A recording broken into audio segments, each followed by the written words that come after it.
Hi అండి. మనుషులకు ఎంత చెప్పినా అర్థం కాదండి. మానవత్వం లేని మనుషులు నిజంగా. వీళ్ళకంటే ఆ నోరు లేని జీవాలే నయమేమో అనిపిస్తుంది. తల్లిదండ్రుల పట్ల ప్రేమ చూపించమని చెప్తున్నాను. మాకిష్టం లేదంటున్నారు. అత్తమామకి ఇంత తిండి పెట్టండి అంటున్నాను. మాకు మనసొప్పుతలేదు అంటున్నారు. వీళ్ళు కోడళ్ళేనా అండి? ఇంత చిన్న బాధ. నువ్వు అత్తమామని తల్లిదండ్రులను చూసుకున్నప్పుడు నీ భర్తకు నీ మీద ఎలా ప్రేమ ఉంటుంది తల్లి? అక్కడే నీ భర్తకు నీ మీద మనసు ఇరిగిపోతుంది. నువ్వు చూసుకోకపోయినా కానీ దూరంగా ఉండన్నా ఇలా చేయబ్బా.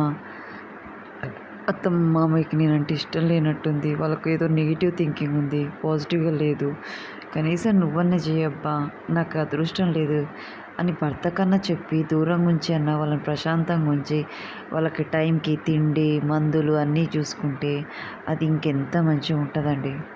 ఎన్ని చెప్పినా వాళ్ళు అట్లాంటి వాళ్ళు, వాళ్ళు ఎంత చెప్పరు, నా మనసు ఇరిగిపోతుంది. ఏంటండి మాటలు? వీళ్ళకి మనసులో ఫస్ట్ మానవత్వం మనసే లేదు. వీళ్ళకి అత్తమామని చూసుకోవాలని ఆ మనసులో కోరికనే లేదు. వీళ్ళు అసలు మనుషులేనా? రేపు వీళ్ళు కూడా ఒక అత్తమామ అవుతారని మర్చిపోతున్నారా? రేపు వీళ్ళ కొడుకులు కూడా వీళ్ళని చూసుకుంటారా లేదా? అట్లనే ఇవాళ నువ్వు నీ అత్తని తిడుతున్నావు, రేపు నిన్ను నీ కోడలు, నువ్వు కూడా అత్తవే అవుతావు కదా, నిన్ను కూడా నీ కోడలు తిడుతుంది. అది మర్చిపోకు. అవునా కదా? అలాంటప్పుడు నిన్ను చూసి నీ పిల్లలు ఫాలో అవుతారు. ఒక్కటి చెప్తున్నా నేను కోడళ్ళకి, అమ్మ మీరు కష్టపడుతున్నారు, మీ పిల్లల్ని పైకి తీసుకొస్తున్నారు, మీ భర్తకు సపోర్టింగ్గా ఉన్నారు, కానీ అత్త మామ విషయంలో మీరు ఫెయిల్యూర్ అవుతున్నారు. అది ఒక్కటి.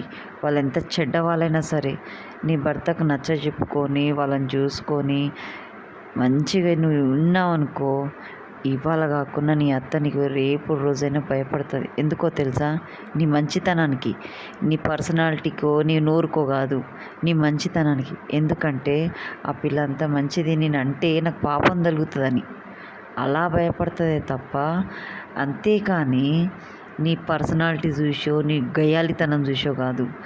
ఒక్కటే చెప్తున్న కోడలకి, ఓపిక సహనం లేనప్పుడు పెళ్లి చేసుకోవద్దు.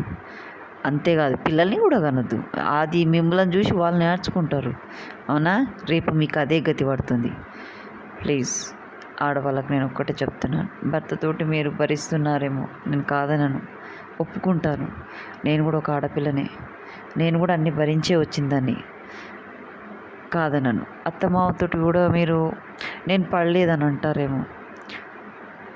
పడకపోయినా డైరెక్ట్గానో ఇండైరెక్ట్గానో అది భగవంతునికి ఎరుక. నేను అనను నా అత్తమామని, నేను ఒక్క మాట అనను. ఎందుకో తెలుసా? నేను చూడండి చేయని ఎవరిని ఒక మాట అనను, బయటి వాళ్ళని. నా అత్తమామని కూడా నేను అనను. కాకపోతే మాత్రం నా మంచితనానికి వాళ్ళ ఓపిక ఆ విధంగా దేవుడు వాళ్ళకు ఓపిక ఇచ్చాడో, లేకుంటే వాళ్ళ ఓపికకి నా మంచితనం ఉందో తెలియదు, కానీ మీరు ఒక్కటే ఒకటి చెప్తున్నానమ్మా, వాళ్ళు ఎంత చెడ్డ వాళ్ళైనా సరే ఈ చోన విని ఆ చోన వదిలేయాలి. కానీ ఇయ్యాల కాకుండా పడ్డవాళ్ళు ఎప్పుడు చెడ్డవాళ్ళు కాదు. వాళ్ళు యోగులు, భగవంతులు. వాళ్ళు నిజంగా ఎంత ఓపిక ఉంటే పడతారు, ఎంత ఓపిక సహనం ఉంటే పడతారు. నిజంగా భగవంతుని కూడా ఉండదు అంత ఓపిక.